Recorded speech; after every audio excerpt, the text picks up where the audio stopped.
So, welcome, Mr. Urianek. We're very excited to have you here. We spent the entire week preparing, and we're glad to find out more about your story. Ms. Glafani said that you were on News 12. It's turning into a big thing across Nassau County, so we really were excited to try to add to that.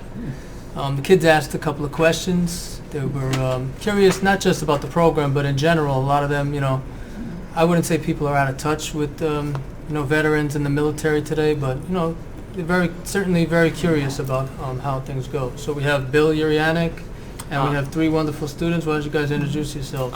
My name's Will Winsky. I'm a junior at Mineola High School. My name is Ariana Etri. I'm also a junior at Mineola High School. My name is Tristan Doherty. I also attend Mineola High School and junior.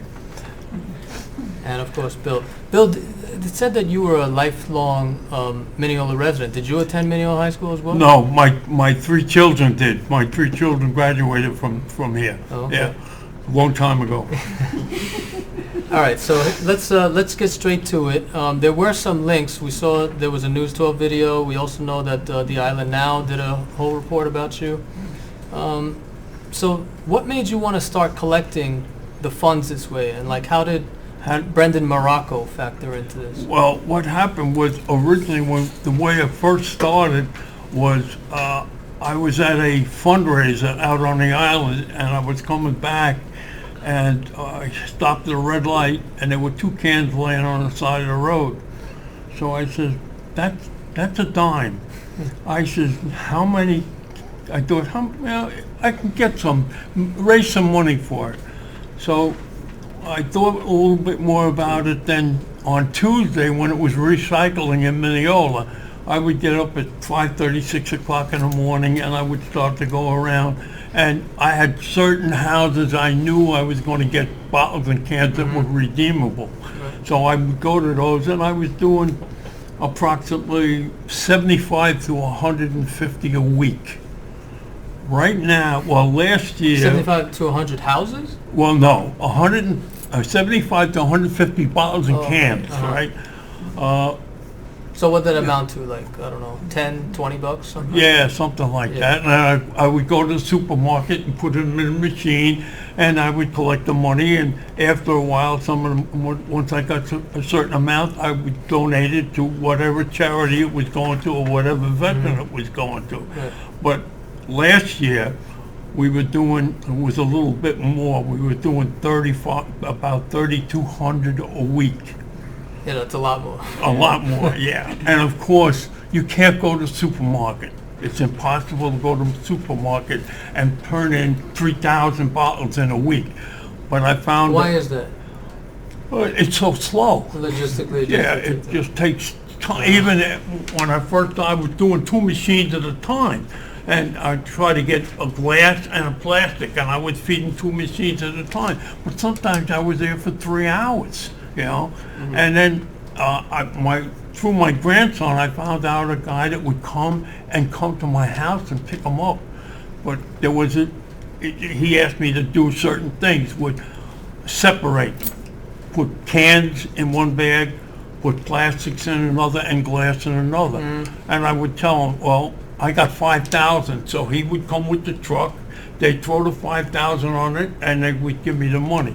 And I would keep an amount of how much I got each week. So that's how I could tell how much I was doing each week last year. This year, we're doing a little bit better. We're doing about 3,300 a week. Okay. Yeah. And guys, feel free to jump in and ask a question. Yeah. I saw your special on News 12. Yeah. Are you still doing all that sorting just by yourself, just you? Yes, yeah. It gives me something to do, At my age, there's nothing else to do, Well, it's certainly a good thing to do, And my daughters, of course, they're saying, hey, you're getting up there in age, when are you going to slow up? But if I slow up, what do I do? So I basically enjoy doing it, because I go to the schools and I meet a lot of, high school's a little different. When I go to the grammar schools, it's up to 6th grade. And I've met some really, really nice children. They've done, there's one little girl, She won't let me carry any bottles and cans out to my car. She carries them out for me. She gives them to me. I put them in the car. See, guys, you never know, right? The little things you're doing are impacting. He's feeling good. Yeah. So we heard, right? We heard different totals: 55,000, 68,000. What is the current total that you've collected? Right now, Yeah. I'll tell you. I got it on a piece of paper here. Got the someplace. documentation. Yeah. It changes every day, so, you know, I that's why I keep it. Right now, it's 1,167,709 bottles and cans. Wow. And the amount of money is $58,035. And the total so far, we've raised $80,380. Wow. And we've given out over $73,000. So why is the total that you've raised more than the bottles and cans? Other people are donating? Yes, to the yes. In fact, when we first found out about Christopher Levy, who lost both his legs in Afghanistan, a lot of people donated. You know, some people donated $100, some donated $5, $50. So that's how that has added up. You know. I see. How are you like getting out the word about your cause? Besides like the Special Olympics 12. Most of the time, it's just by word of mouth. You know, now since Channel 12 interviewed me, it's a little bit different. I've gotten quotes from people I haven't talked to in many years because they saw it. They didn't know I was still doing it. Now,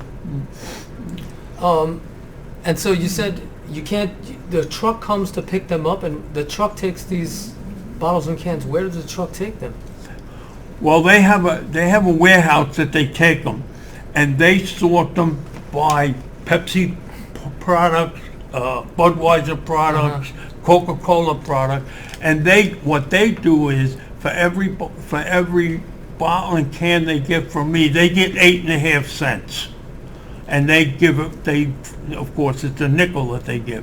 So they give 8.5 cents. They get 8.5 cents.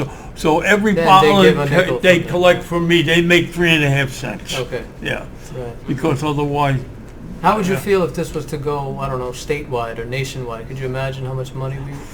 please, my daughters will kill me. So again, I mean, you're a veteran, and a lot of the research that the kids were doing was about the VA, and I know there are other organizations also that are supposed to be assisting veterans. So we were wondering, like, how do you feel about the VA and these other government programs and the assistance that they should or Well, provide? Or, it's gotten a little bit better recently because there's been a little bit more publicity about it, but it's still, some of these veterans, they go through a lot to get very little help. You know, that's why when we hear about these veterans that lost limbs, you know, we try to help them the best we can, because you say to yourself, what if that was me? You know, and you, of course, I'm sure, know people that you actually served with. Yeah, Who was I was very fortunate. I was in during the Korean War. I was with the 3rd Marine Division. We were all set to go to Korea, and the Korean War ended. So I never got there, but I was due to get there, but I was lucky. I didn't have to go. You know? There was still a draft at that time, right? Were you drafted or did you enlist? I was drafted. And what it was, when you went down to Whitehall Street, at that time in 1951 was the first time they started to draft into the Marine Corps. So when we got down there, they says every fifth guy down here is going into the Marines. How old were you? I was 21. Yeah, and they asked for a volunteer, if anybody wanted to volunteer to go into the Marine Corps. And I had an uncle that was in the Marine Corps in 1916, and I had a cousin that was in the Marines in 1943. He was on Guam. And I said, might as well stay in the family. So that's why I volunteered at the draft board to go into the Marines. And there was almost over 600, there was only 3 of us that volunteered. But I don't regret it. Branching off that point, do you think they should bring back the draft so like people can experience the struggles that you guys went through? You know what? Excellent question. Yeah. As far as I would say yes, because I know how it helped me, you know, and it's not that bad. You know what I mean? Well, when I was in for 2 years, you know. You miss certain things, but you know what? I don't regret anything, you know. In fact, I always tell people it was the best thing that ever happened to me because I was an only child and I was a spoiled brat, and I admit it. Mm-hmm. But you know what? After 10 weeks in boot camp, you're not a spoiled brat anymore. Right. Because Yeah, go ahead. That takes us to some of the kids were very. I'm glad that we're talking about the military and your actual service, because in addition to the bottles and can collection, they are very interested in finding out more about the service you guys performed. Branching off of Will's question, what was the hardest part about like the military, like altogether? The hardest part was boot camp, because you got to boot camp, and from the time you got off the bus, you ran no matter where you went, they had you running. And then later on, of course, when you had the pack, they had you running with the pack. You had to go on maneuvers, but you ran for 10 weeks. Well, I can't say you ran for 10 weeks. You ran for 9 weeks. The only time you really didn't run is when you went to the rifle range, because they wanted everybody to qualify as a rifleman. In fact, everybody that's in the Marines is considered a rifleman, whether it's a major, colonel, a general. Everybody is a rifleman. You'll always be able to pick up a rifle, and that's the reason that they did that. But they wanted you to qualify, and if you didn't, if you didn't qualify, you went through hell. I mean, they just wanted everybody to qualify, you know. And I'm sure even during that whole draft experience, I'm sure some people tried to disqualify themselves, and they would just keep pushing you. You know what? In my platoon, in fact, I have a picture of my platoon. I can show it to you. The third one from that's me, right here. Everybody in my platoon graduated on graduation day. Graduation then is not like it is today. Today, the whole family comes down for what they call they have them down for the whole weekend. They graduate. They take the parents around the base. They show them where they were, what they did. When I graduated, South Carolina. Pardon me? South Carolina. Yes. Yeah. Yeah, when I graduated, it was nothing like that. We graduated, the next day we went home on a 10-day leave. What was your most memorable experience being in the Marines, either a negative or a positive one? I would say everything was positive. There really wasn't nothing that I could say was negative. You know, I was stationed in California for 16 months. A lot of mountains. We went through the mountains up there, and it was a lot different than New York, you know. But like I always say, I don't regret one bit of it, you know. One of our classmates is actually interested in joining the Marines. Would you have any advice to Yes. give him? Be in shape. Be in shape. Learn to run. Run. I would tell him to run a mile or two every single day. Build up his muscles, you know. Expect to be yelled at, screamed at. Once in a while, maybe whacked a little bit, you know. While you were in boot camp, what was like your strongest motivation to help you like through that hard time? You know, the one thing about in boot camp, this is my senior DI. I went to high school with him. Now, I got off the bus and I recognized him right away, and you know, I didn't say a word to him. I didn't know what to expect. He didn't say a word to me until probably the 9th week there. He called me in.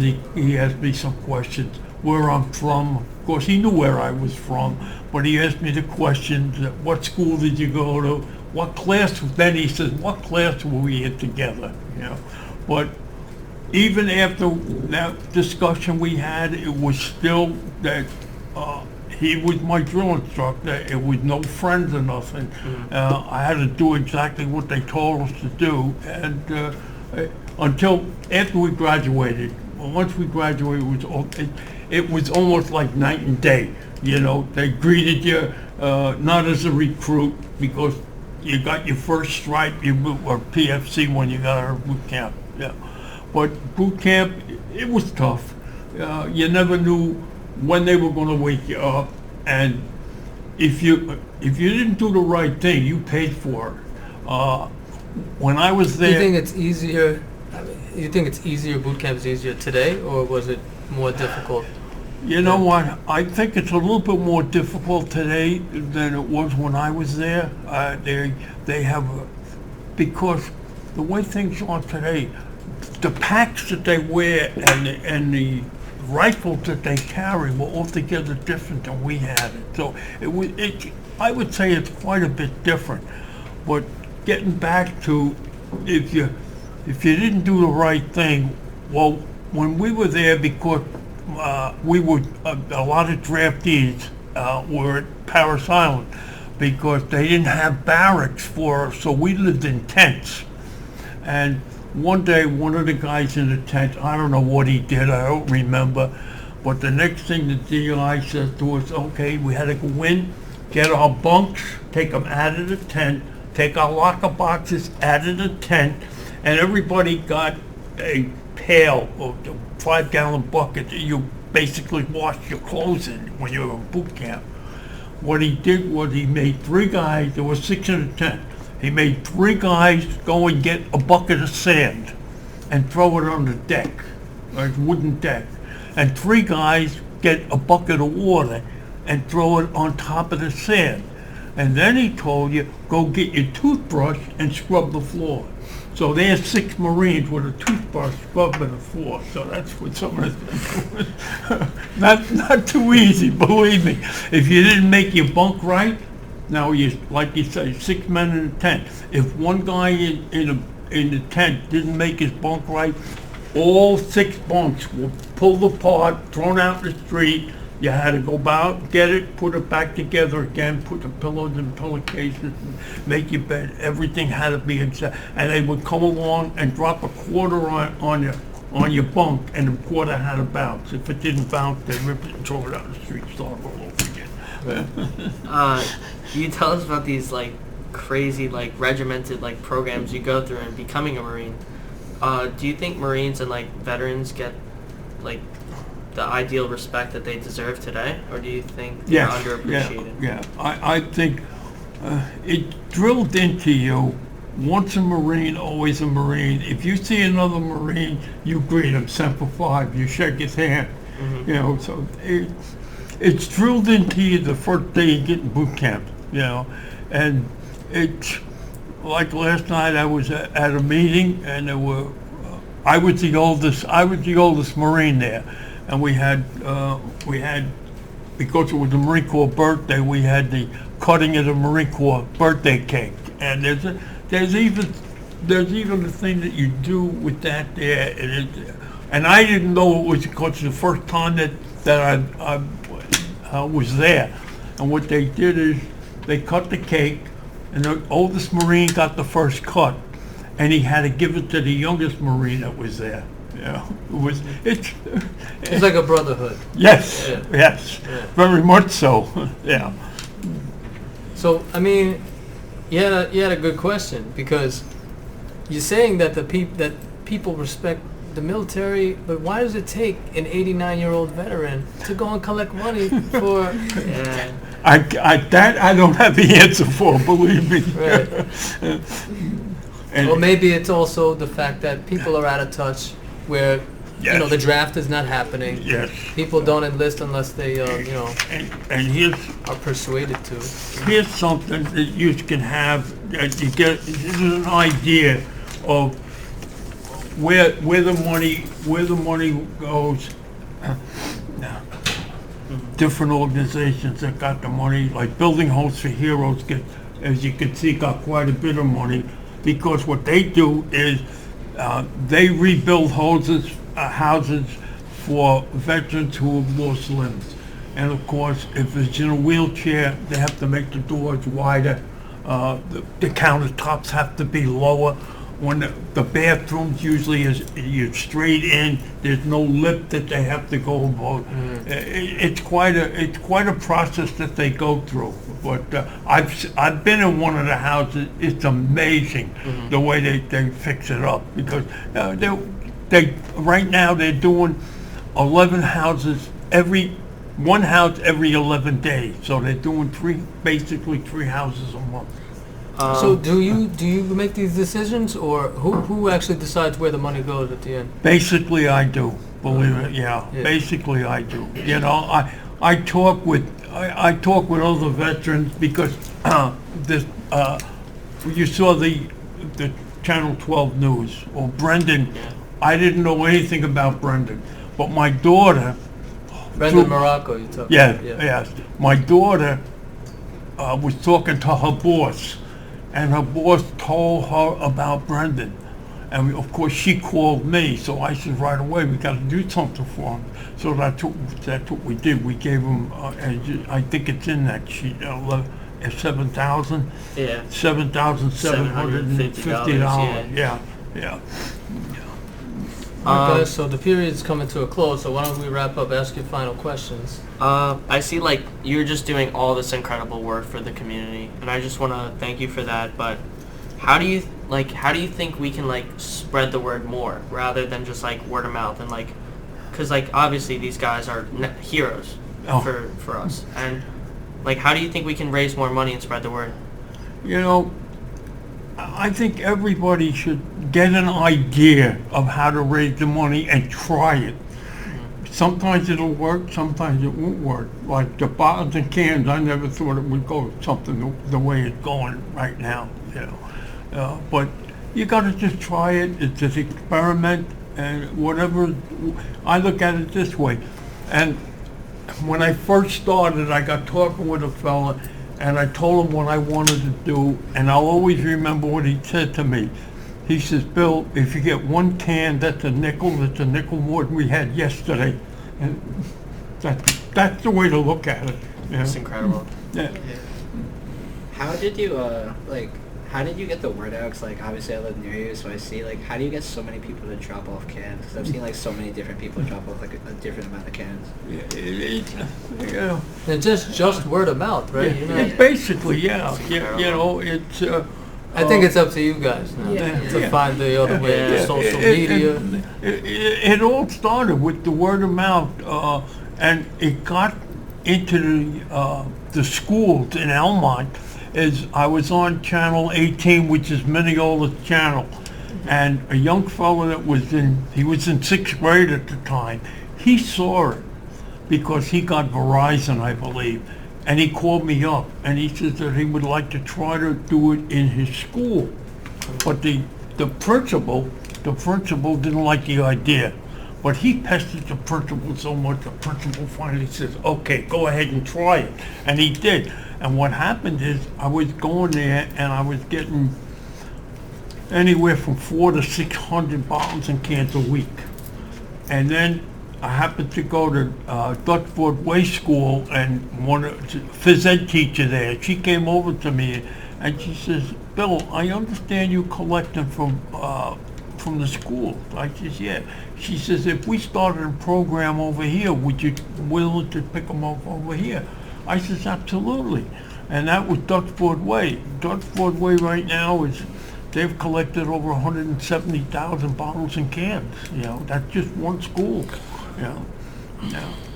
Oh, like I say, it started off with 2 cans, and now it's out of sight. Yeah. Any other last remarks? Well, I think what you're doing is incredible, and I just want to thank you for all the hard work you put into this. Yeah, you know, like I say, it gives me something to do. Yeah. And you're making a mark on the world. Yeah. And I'll show you just as when I was young in the Marines.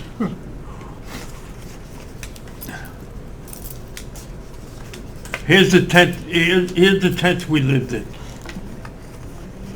So you didn't get deployed though, right? You did not get deployed. No, I was ready to go, like I say, and we wound up, the Korean War ended. And then, the one thing I always liked is when I went to the Yankee Stadium, Oh, they honored you. on the scoreboard in the Nice. Yankee Stadium. Right. Very nice. We're gonna Yeah. post up these pictures for you so that the viewers could see this. But yeah, I mean, so we're planning on probably continuing to raise money throughout the year. Yeah. And like we were saying, how to get the word out. The thing is, Mineola is connected to a lot of other communities and schools, so kids have social media accounts. They could share the information with friends, and Well, see. not only that, if you happen to hear of, a serviceman that's in trouble, that he had lost his limbs or something, or even not that, some of them have mental problems, and we can help them. We help them, But one thing I'll say, any organization that we give money to, like Building Homes for Heroes, 94% of the money that's donated goes into Building Homes for Heroes. I do not want to give to an organization where 35% of the money goes in and the rest go to partying. And I look at it, Yeah. That's the reason that we make sure of who we give the money to, that it's a good organization and I will not give anybody any money that it's at least 90% of the money goes to the veterans. Because those are the ones that went through it. They went through tough times, especially when they get wounded, and they're in a hospital for 2 years. And Brendan, when they transplanted his arms, he was on the operating table for 13 hours. Oh, yeah. Arms and legs, or just arms? Both He lost his arms. legs. They will not give him anything as far as artificial legs, because if he falls and breaks his arms, he's got to start all over again. In fact, I understand that probably every 3 to 4 years they have to go in and they have to adjust, go in, open up, and make adjustments in his arms. So Bill, thanks so much for being here. Oh, my Guys, pleasure. how has your perspective changed? I know he was very appreciative when he sees other people, helping out. I mean, has your perspective changed in any way? I mean, my grandfather served, so I think it's just important to talk to the Marines and just show them that we appreciate you guys and that you guys are heroes. Well, the thing is, a lot of people don't know what a serviceman goes through, and the ones that were in Iraq and Afghanistan, that's just way out, because you don't know who your enemy is. In fact, I'll tell you a little story about my grandson's cousin. He was in the Marines, and he was in I believe it was Afghanistan, and he was on a Hummer, and they were going down the roadway, and they saw somebody in the middle of the road bent over, and they stopped, and the interpreter asked him what he was doing, and he went in the pack and he took a gun out, and my grandson's cousin shot and killed him. And when they got up to him, he was 13 years old, and what he was doing, he was putting a bomb in the road, and it would have killed half the Marines that were there. And of course, he had a brother same age, and that he didn't know what to do. And the sergeant said to him, "See these guys behind you? You saved their lives." Incredible. Yeah. Because over there, like I say, you don't know who your enemy is, and I've talked to some of the vets, especially the Marines, because every Tuesday we go over to the Marine Corps base in Garden City on Stewart Avenue. We have lunch over there, and of course we see all the Marines over there. We talk a lot with them. They come over to our table because they look at these old men Marines over there. What do you think of, you know what, this is it still comes back to the Korean War. I mean, you got drafted. We don't do a draft today. There were different reasons for both wars. I mean, what do you think about the reason for us going to Korea as opposed to the reason? Well, Korea, they said it wasn't a war, but it was, and you know what? These people they want everything for nothing. They want to take over, and you just can't let them do it. I mean, like this guy in North Korea, Yeah. he's crazy. I don't know if you know what he did to his uncle. He got mad at his uncle. Sent them off to go get Fed And him to he the put him dogs. in a cage with hungry dogs and killed him. I mean, how can you ever think of doing something like that to your uncle? Mhm. That's why you got this conflict going on constantly. Yeah. All right, well, Bill, we could talk off set, but appreciate you. All right, I appreciate coming here. Good talking to you. You too. Yeah.